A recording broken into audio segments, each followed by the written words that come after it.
Right.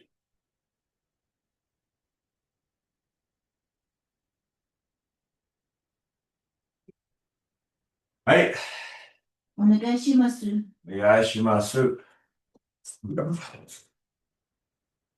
い。Down.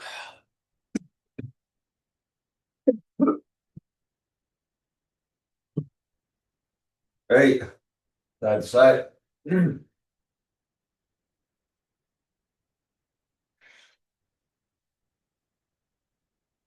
はい。Huge shoulders.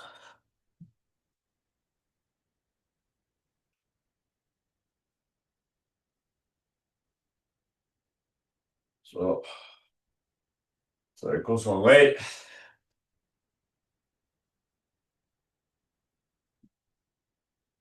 Circles the other way.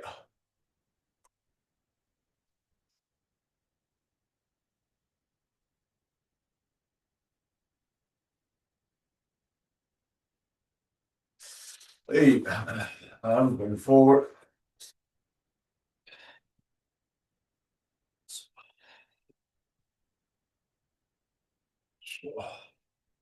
I'm just going back.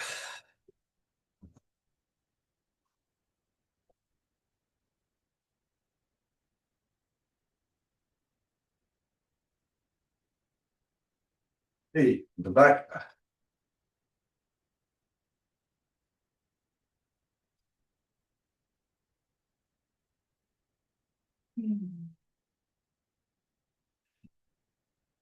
Hey, open and close.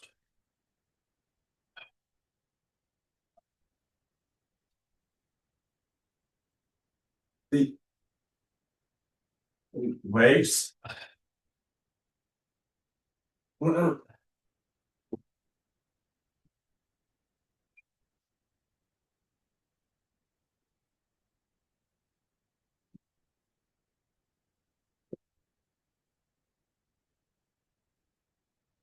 And side to side.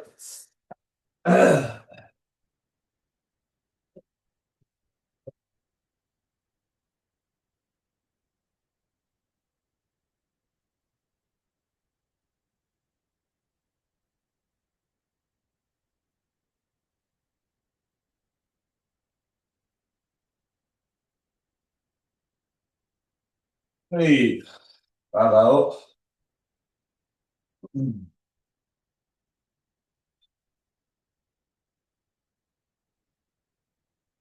So,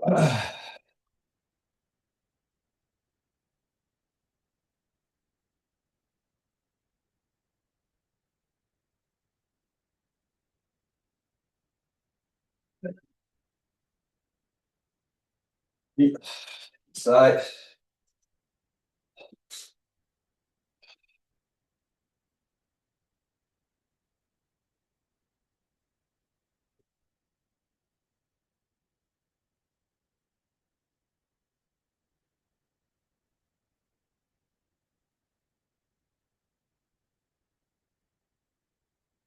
Hey, both sides.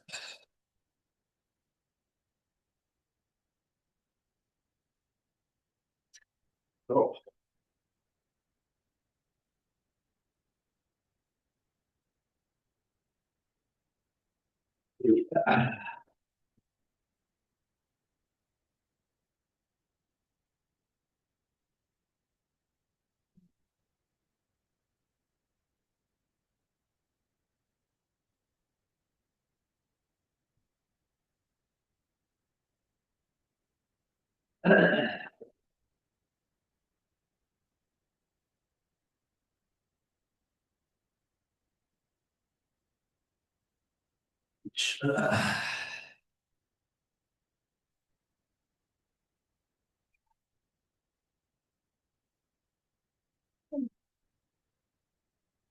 Hey,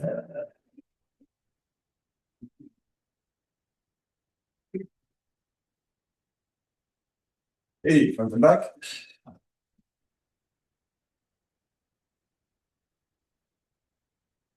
Up close.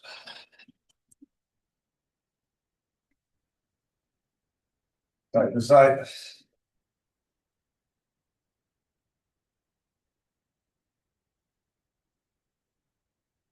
and out.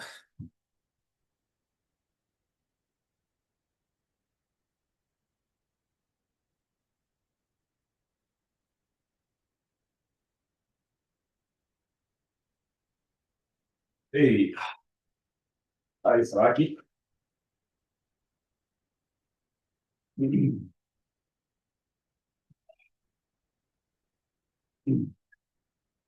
Antai.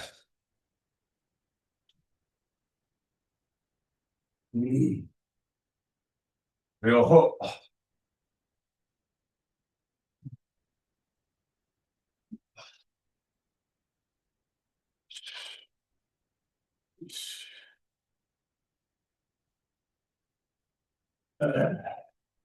Tenchi.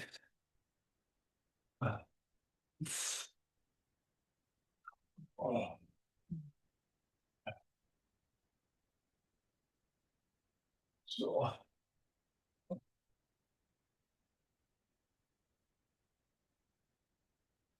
Yoko.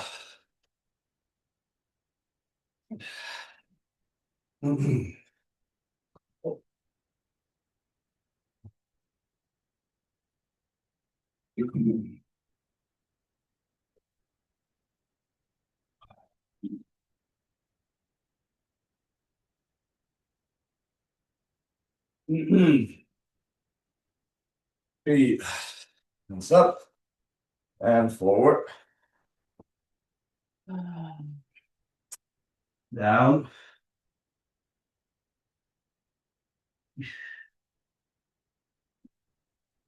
Hey, knees for the back.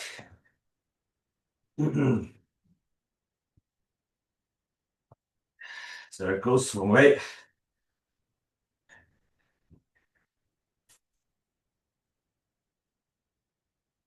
And circles the other way.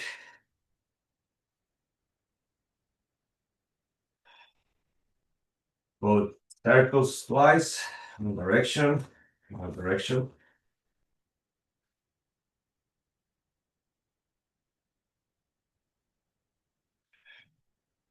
And sideways.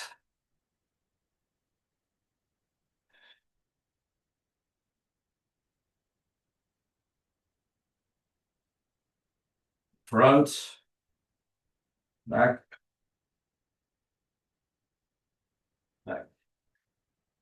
Front. Back. Back. Open your toes. And lower. Up. Lower. Up. Low. Hey, breathing in.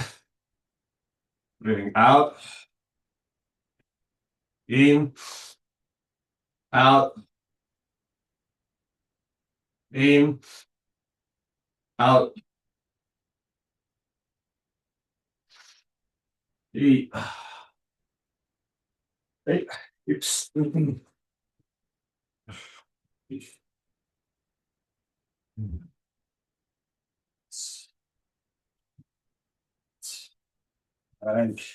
And raising your knees. 1, 2, 3, 4, 5. Raising your leg. 1, 2, 3, 4, 5. Circling your leg. 1, 2, 3, 4, 5. Okay, to the other side. Your knee. 1, 2, 4, 5. Your leg. Raising. 1, 2, 3, 4, 5. Circle. 1, 2, 3, 4, 5. Opening. Lowering your hips. Hands inside. Hands outside. Inside. Outside. Inside. Hey, jumping forward and jumping back. Jumping to one side, jumping to the other side. Jumping forward, jumping back, jumping to one side, jumping to the other side. And one more time, jumping forward, jumping back, jumping to one side, and jumping to the other side. Get hips up, hips down, pivoting one side.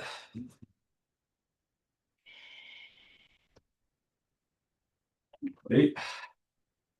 Pivot the other side. Oh. Hips up. And spine up. And circles. Direction. That was the other direction.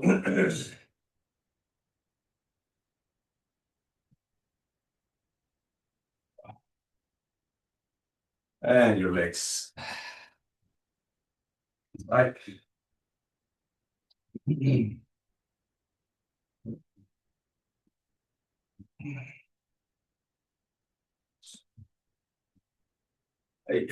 Together. And hip hinge. And open up. No sack. Now, arabesque. 1. 2. Up. 3. 4. 5. Change side. 1.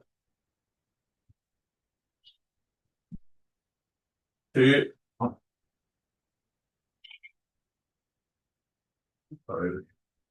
3. 4.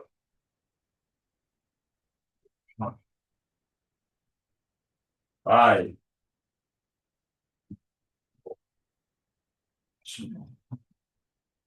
When your legs, elbows down.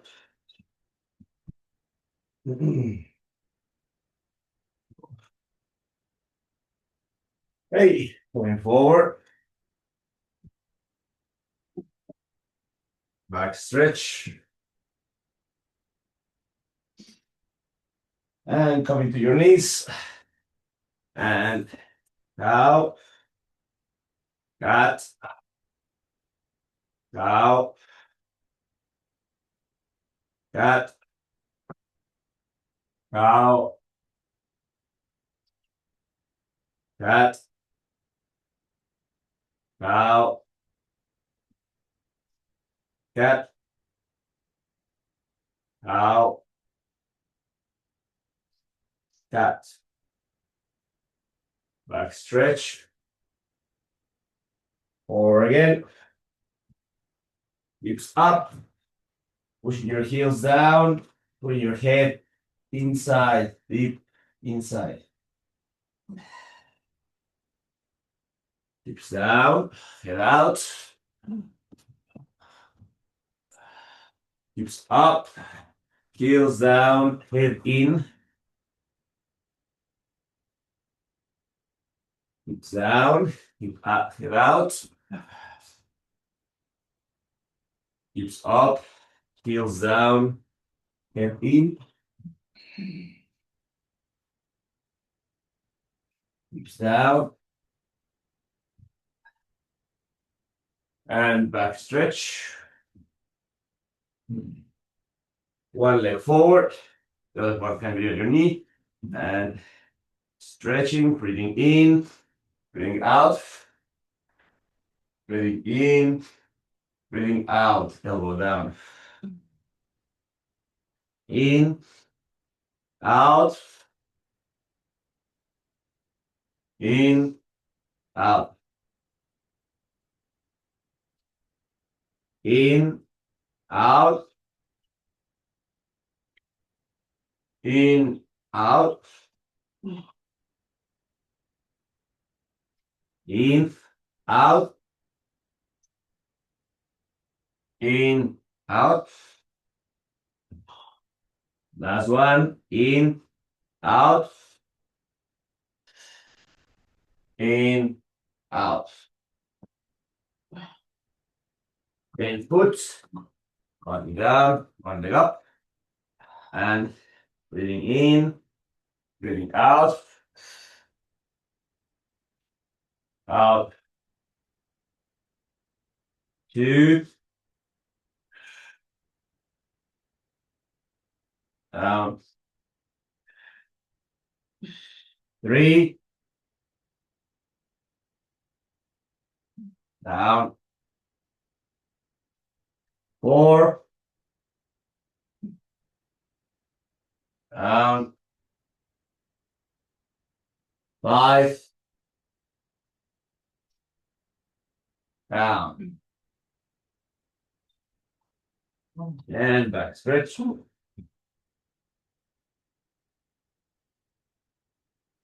And one side. The other side. One side. The other side. One side. And the other side. Right side. Oh, breathing in. Breathing out. In. Out. Breathing in. Breathing out.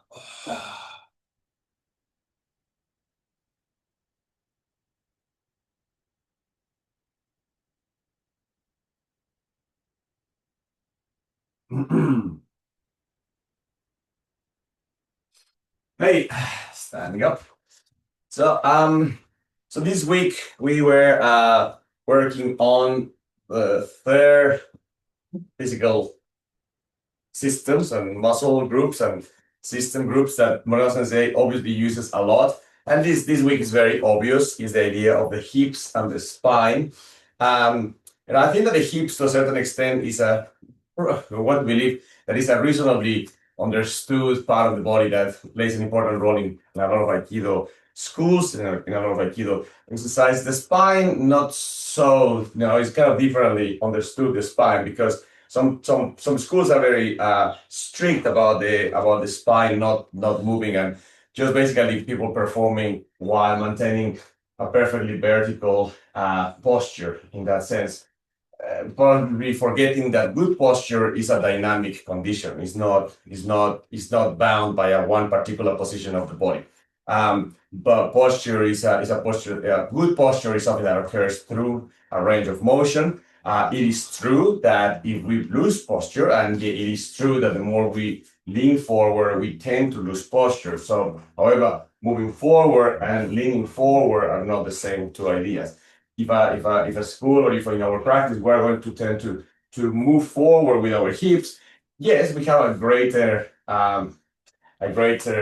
demand of making sure that moving forward is performed still with the correct posture, as opposed to having the wrong posture while doing it. So I guess that in our training we will focus more of a dynamic use of the posture, which has the implications of the spine.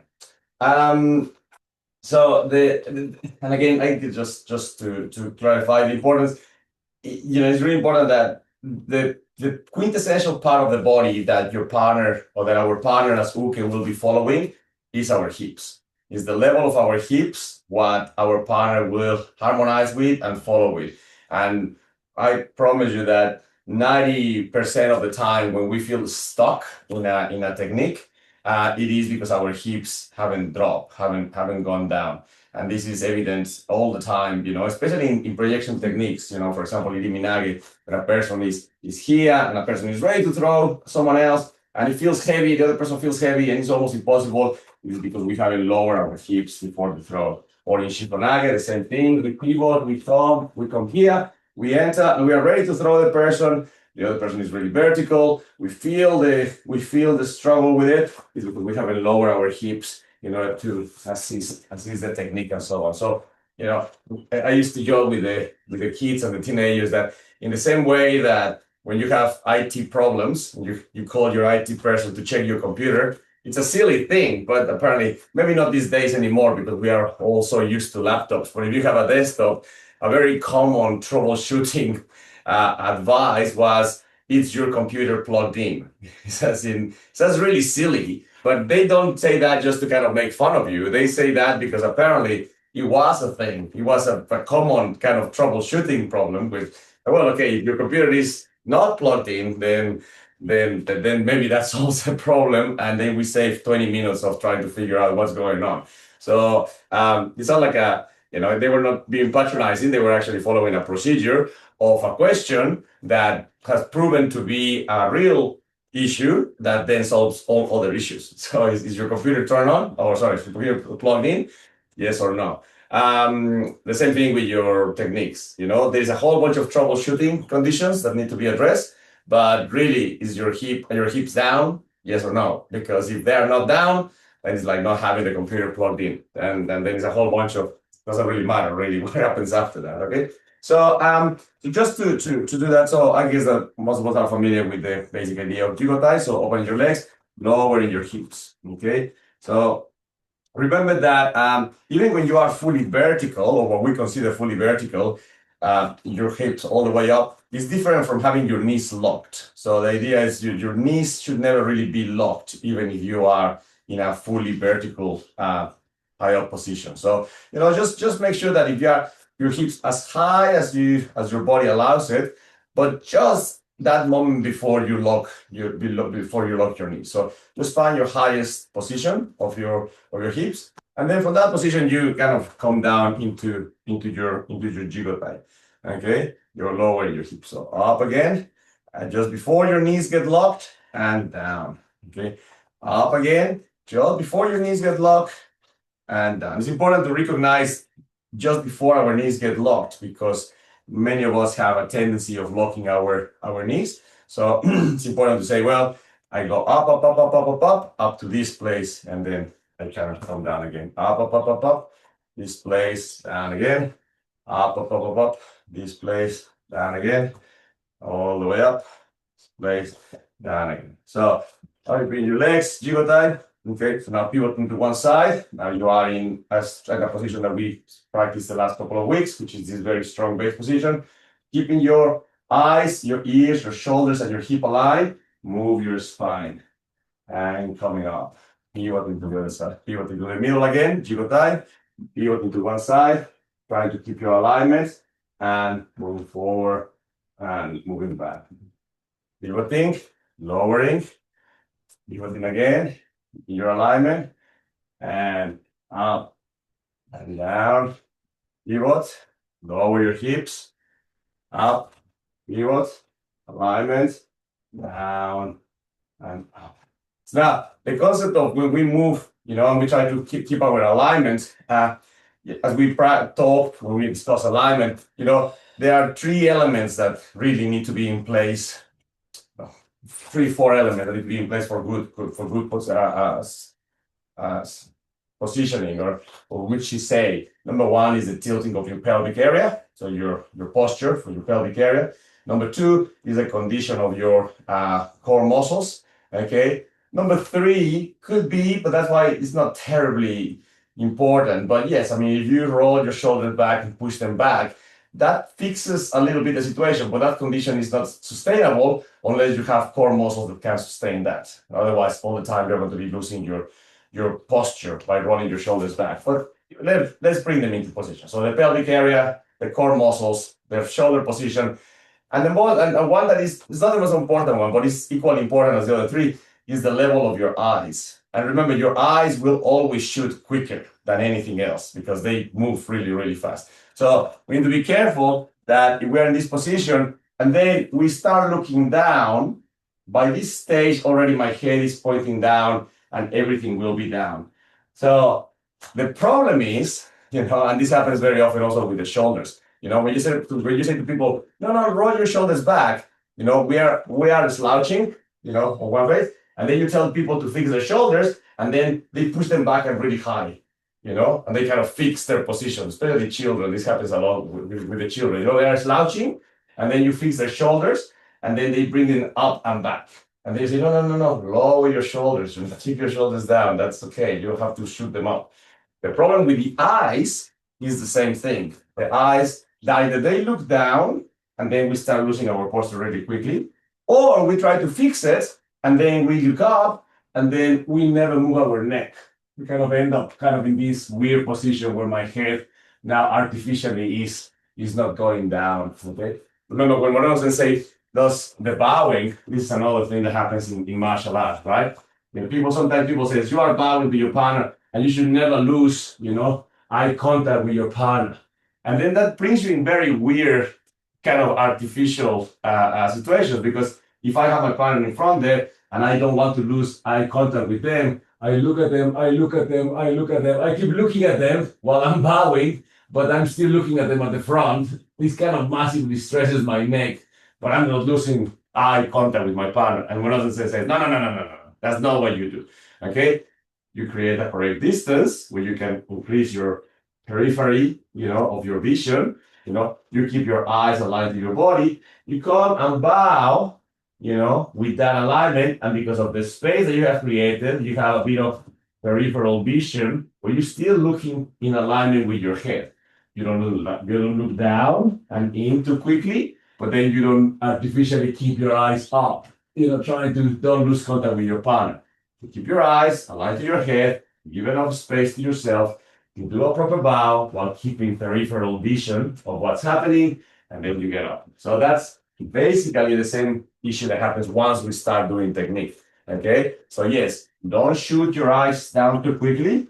Don't artificially keep them up, by stressing your neck.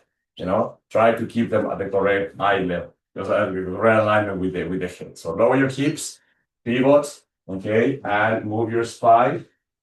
Allow your eyes to travel as the spine travels, not less or not more. Pivot, and allow your eyes to travel in harmony with the spine, no faster or not slower. Pivot, allow. And up, so pivot, and now, so pivot, cross, up, cross, again, pivot, and okay. Now another thing that Sensei may help with our posture a little bit. One other distinct element of Sensei is Hanmi. We're going to move into Hanmi at the moment, but let's bring it now here. Is that some schools have the hands are in particular positions for Hanmi, and Sensei is very particular that your hands should remain parallel to your body. You should remain active but parallel to your body. So when you bring that into this exercise, for example, you lower your hips, your hands are parallel to your body, you pivot, they remain parallel to your body, and now you hinge, but your hands are still parallel to your body. And up.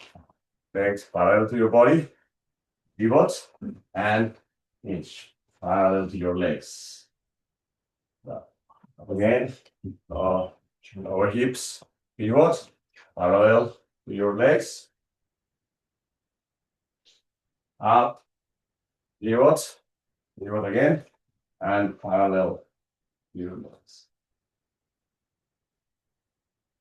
Okay, so now moving into actual hand position. So when we practice and face my partner, your hands are parallel to your legs, and we kind of enough. And this is another picture. I think I mentioned this last week. Sometimes we understand Hanmi and Jigotai as if they were two separate positions, Hanmi position, Jigotai position. And in a way, they can appear and perform separately. But with Moreno Sensei's, Hanmi has Jigotai, which is very important, a very important thing, right? As opposed to being a Hanmi that is fully vertical, are more or less equally straight. The hand is a little bit bigger with a jigo type position with the weight coming to your front leg. Okay, so hand position of your legs, lower your hips, and travel the weight to the front leg 70%. Okay, hand position, lower your hips, travel into the front leg. Okay, perfect. Hand position, lowering hips, travel into the front leg. Hand position, lowering hips, traveling forward once. Hand knee, lower, and moving forward. Okay, so it's always remember, and I am possibly the biggest guilt with this. You know, every time that I see myself performing in videos or something like that, I can see how enormously high my hand knee is. It shouldn't really be that vertical. You know, as a matter of discipline, I should be lowering myself constantly and way more than that what I normally do. So, you know, always lower your hips, you know, move forward and then perform. Okay. So that's the first part with your hips, you know, participate in this. But now we're going to step forward, turn, and now here we're going to open our hips. Okay, another moment where the hips are going to step forward, turning, hand in front of your knees, hand in front of your nose aligned to your navel, and navel opening. Right. Okay, stepping forward, turning, hands, nose, navel aligned, and open. Okay, stepping forward, turning, alignment, opening. Step forward, turn, align, open. Forward, turn, align, open. Okay, continue please. Forward, turn.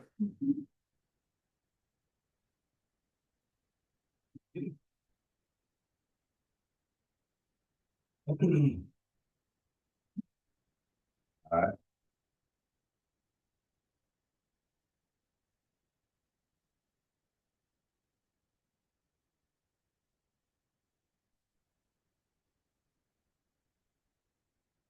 Okay, so normally that technique kind of is used for morotedori exercises, but I want just to continue with the study of our hips, you know, to a third level. So your hand knee position, your initial lowering of the hips, your initial jigotai.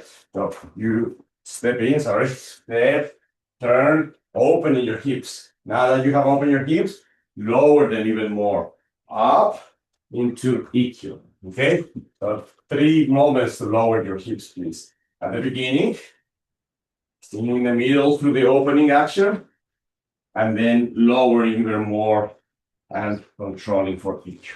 Okay, so hips 3 times. Beginning, middle, lower, and EQ.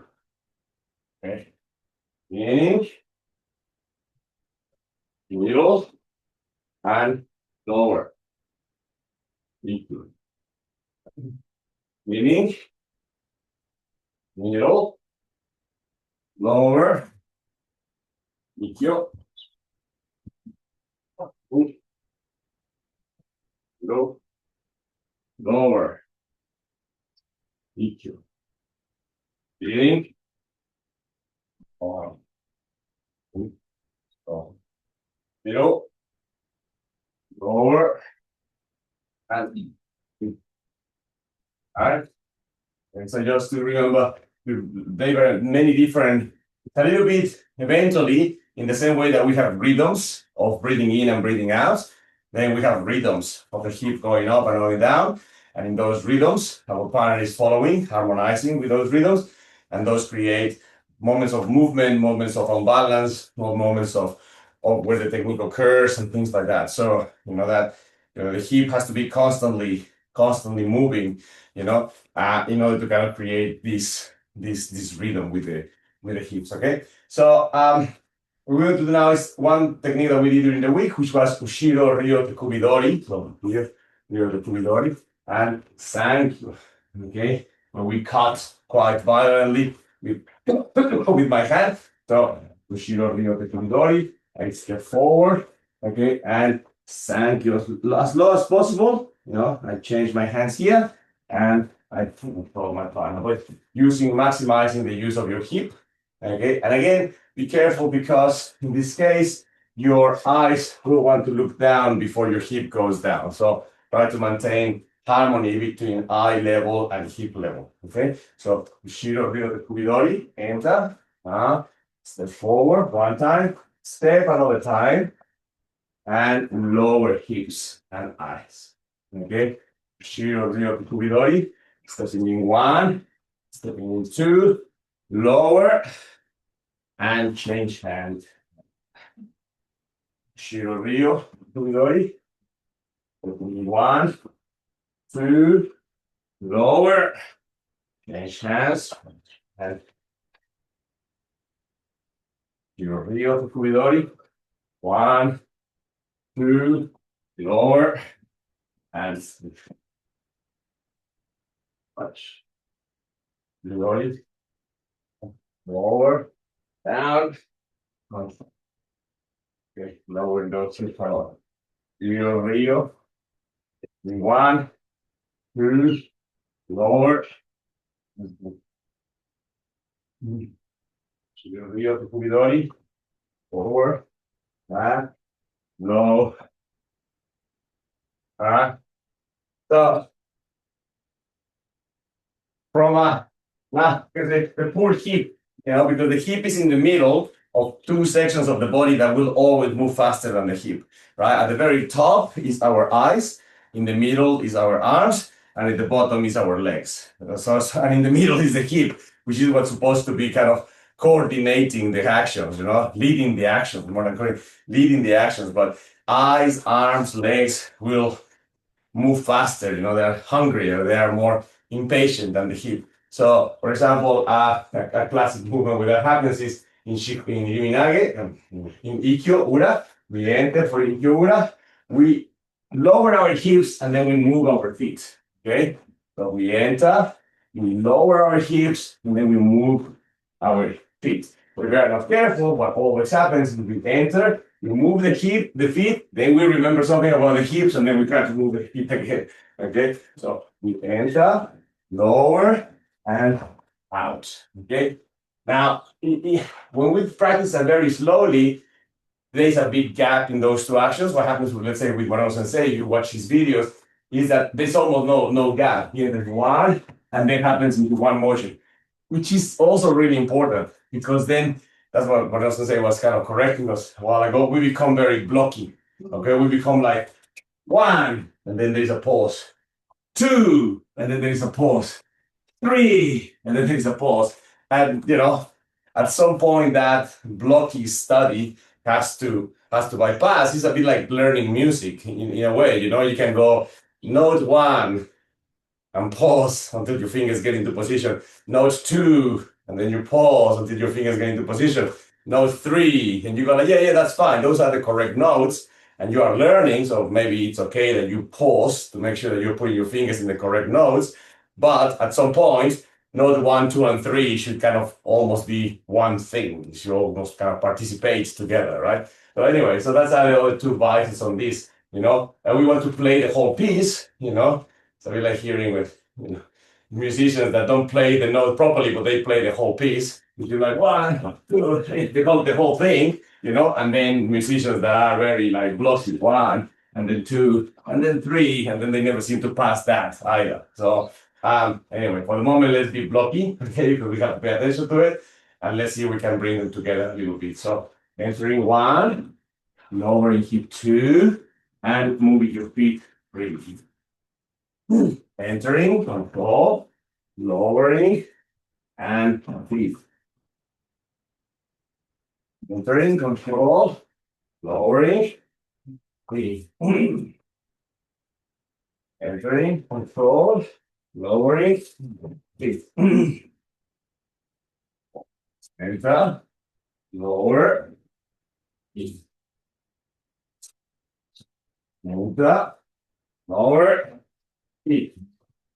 So now, if we have that hierarchy of steps, the first movement enters, goes from the elbow, creates a bit of kusushi. Second, deepens into the motion. And third, creates the displacement of the body. That's an important hierarchy. Now, while maintaining that hierarchy, can you make it as a single motion, as a single movement? Okay, so let's have a look here. Can it happen as a single set of action as opposed to one stop, two stop, three stop? Okay, so enter and move, enter, and okay, try this.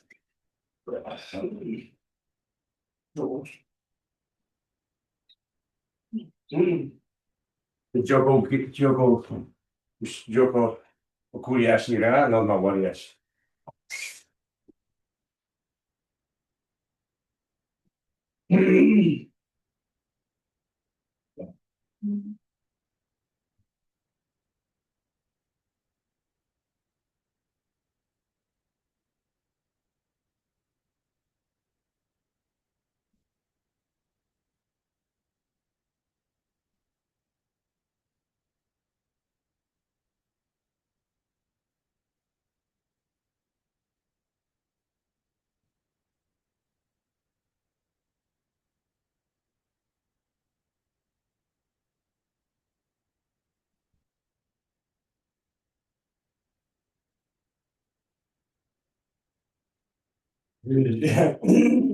All right, the next one just finished. This is going to be Shikonage. Again, because it's very common for us to get stuck in Shikonage. So here, Shikonage, Katodori, and we just finish Ura, turn. We're going to pivot, which is the extra step that Sensei really emphasizes, and then lowering for the cut. So we enter, we turn, we pivot, and we step. By the time we get here, we should be quite low, and then the last move.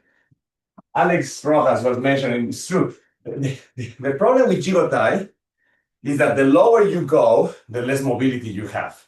So that's why we prefer to be up, because up here, I have 100% mobility.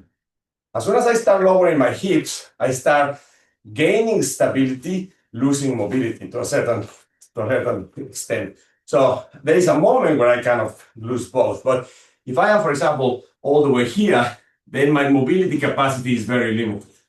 So what happens here is we sort of denkan, we pivot, we step. If we overdo it, obviously the next question is, I can't really move now, this foot feels too heavy. And that's correct, because there is a limit, there is a balance of how much you must perform that action in order for that action to be constructive as opposed to a detriment to the whole picture. Okay? It's like everything else. Like if you paint and you have a color that is a beautiful color for that particular painting, there is a limit to how much of that color you're going to put. Otherwise, you may ruin the whole thing. So, turning, sototenkan, pivot, stepping, lowering hips, enough to allow you to hit the movement so you can perform the Shikonai. Okay? Sototenkan, pivot, lowering hips, in order to have enough space to move Shikonai. Remember, the important thing of Shikonage is to put your fists on the ground. Okay? Your feet should be on the ground, therefore, your partner's full arm should be on the ground, not floating. That's another thing that we need to do. Not floating. Control on the ground. Okay? So Tenkan, we will step, one more step, feet on the ground. All the way down to the ground. Okay? Tenkan, we will step. Step again, he's from the ground. Then next to your foot. So the tenkan, you will step down, he's on the ground. Next to your feet. So the tenkan, you will step and down, he's on the ground. So the tenkan, you will step and to the ground. Same guy. Step. And all right.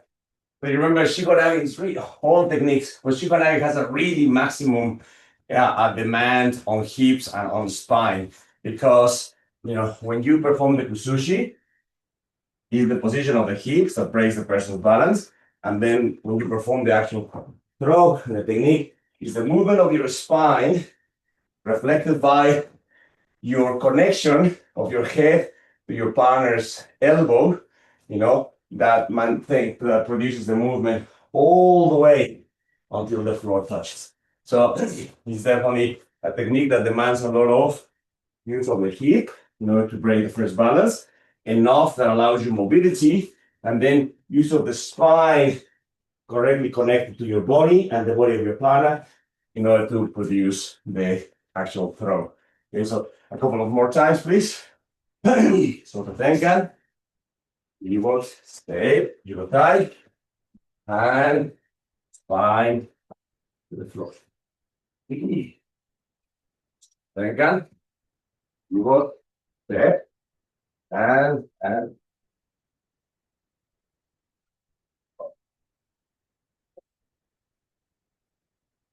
All right, and stop. So, well, there's a lot of kind of harmony and discipline that we have to develop between the movement of our hip and the spine as primary sources of movement in our body, and then all the auxiliary parts, which your legs, your arms, your eyes, and then just remind who is in control and who is in charge of the movement and who is necessarily supporting the movement. So when we can get that hierarchy right, then the technique feels better. When that hierarchy goes straight and it's the eyes or the hands leading the movement, then the technique feels weird. Okay, so hopefully we can work on that in the dojo.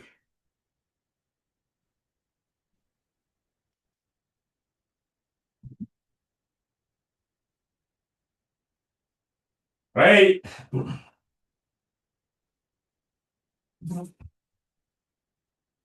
Hey. ありがとうございました。ありがとうございました。